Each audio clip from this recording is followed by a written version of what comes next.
আল্লাহ তাআলা জান্নাতীদের জন্য জান্নাতে অনেক পুরস্কার রেখে দিয়েছেন। বিশেষ করে পুরুষদের জন্য আল্লাহ তাআলা জান্নাতের মধ্যে অনেক নিয়ামত দান করবেন।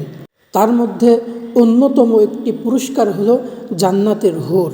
হযরত আবু হুরায়রা রাদিয়াল্লাহু আনহু থেকে বর্ণিত, রাসূলুল্লাহ সাল্লাল্লাহু আলাইহি ওয়াসাল্লাম ইরশাদ করেছেন, সর্বপ্রথম যেই দলটি জান্নাতে প্রবেশ করবে তাদের চেহারা পূর্ণিমার চাঁদের থেকেও সুন্দর হবে, আর তাদের প্রত্যেকের জন্য এমন দুইজন স্ত্রী থাকবে যাদের সৌন্দর্যের কারণে গোশত ভেদ করে পায়ের নলার হাড্ডির মজ্জা পর্যন্ত দেখা যাবে। তাদের মধ্যে কোনো মতভেদ থাকবে না, থাকবে না কোনো হিংসা বিদ্বেষ।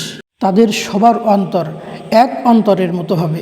তারা সকাল সন্ধ্যায় আল্লাহর তাসবিহ পাঠ করবে।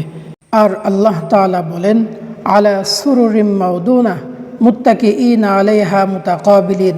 তারা স্বর্ণের দামি পাথর খচিত আসনে মুখোমুখি হয়ে বসে থাকবে।